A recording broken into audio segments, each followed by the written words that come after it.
Dans le cadre de cette vidéo sur l'économie circulaire, on va maintenant parler avec Juliette des 3 R. Réutilisation, réemploi, recyclage.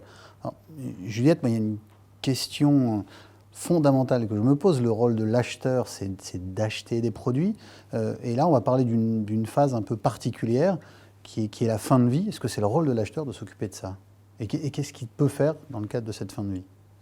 Alors en fait, il faut, avant bien préciser, il existe 2 types de fin de vie. En fait, ce qu'on appelle la fin de vie théorique, qui correspond en fait à la fin d'utilisation du produit par le consommateur, et la fin de vie réelle du produit, qui là correspond vraiment au stade où le produit n'est plus du tout utilisable par rapport à son usage initial.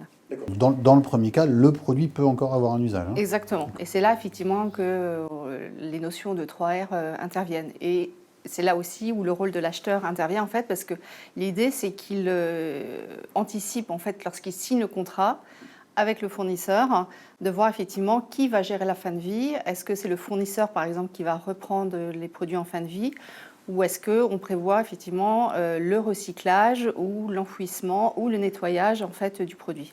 D'accord. Alors, précisons maintenant un peu l'ensemble de ces 3 possibilités. Alors, réutilisation, qu'est-ce que ça veut dire? Alors en fait, il s'agit d'analyser le produit en fait dans une démarche proche de l'analyse de la valeur. Donc effectivement, il y a 3 stades possibles de réutilisation du produit. Alors, si dans le cadre de la fin de vie théorique du produit, en fait, l'idée c'est de se dire est-ce que le produit peut être totalement réutilisé par un autre consommateur, une seconde vie? Pour sa fonction initiale, en fait. Pour sa fonction initiale, tout à fait. Si effectivement le produit n'est pas complètement réutilisable, là on va s'intéresser plus aux composants du produit et se demander si certains de ces composants peuvent être réemployés. Donc là on est sur le 2e R, le réemploi. Et enfin, dans certains cas, la réutilisation ou le réemploi n'est absolument pas possible. Et auquel cas, on va partir sur la 3e notion qui est le recyclage. Alors, j'ai juste 2 questions.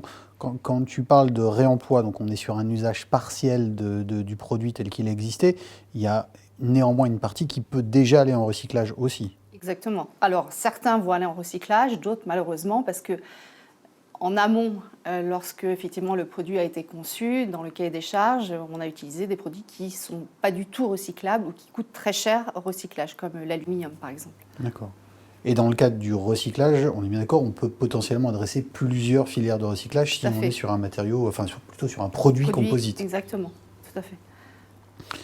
Tu as des exemples pour illustrer ces 3 types de gestion de fin de vie? Pour illustrer mes propos, prenons le cas de La Poste, effectivement, qui a initié une politique 3R avec ses vélos électriques et également certains de ses conteneurs. Donc là, en fait, l'idée, c'est de soit réparer les vélos qui sont pris en charge soit par les fournisseurs, soit par des prestataires externes. Et d'ailleurs, c'est l'occasion de faire appel à ce qu'on appelle le secteur adapté, les ESAT ou les EA. Par contre, les vélos qui sont complètement, qui ne sont hors d'usage, on récupère certaines pièces, qui permet en fait à La Poste d'avoir un stock de pièces détachées. Et du coup, de pouvoir réparer certains vélos qui sont mis de côté, qui peuvent être effectivement employés en 2e main.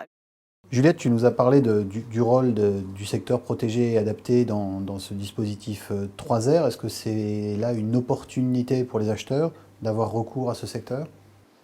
Oui, tout à fait, Fabien. Effectivement, l'acheteur peut avoir recours aux entreprises adaptées ou aux ESAT pour réaliser ce type de prestations de réparation ou de récupération de composants pour pouvoir effectivement créer un autre produit qui n'a rien à voir avec le produit initial. Oui, voire même gérer la phase de désassemblage des produits pour les adresser aux bonnes filières de recyclage.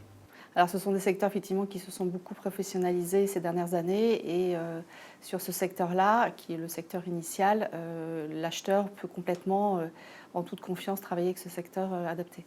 Sachant que là aussi, ça fait appel à toutes ces compétences en sourcing, d'identification en amont du processus des entreprises qui sont capables de jouer ce rôle, voire de leur développement pour qu'ils soient parfaitement matures au moment où la prestation leur est confiée. Exactement. Et je trouve que du coup, là, le rôle de l'acheteur est vraiment important puisqu'on s'aperçoit que du coup, il répond à des enjeux et environnementaux et des enjeux sociétaux. Merci Juliette. Merci Fabien.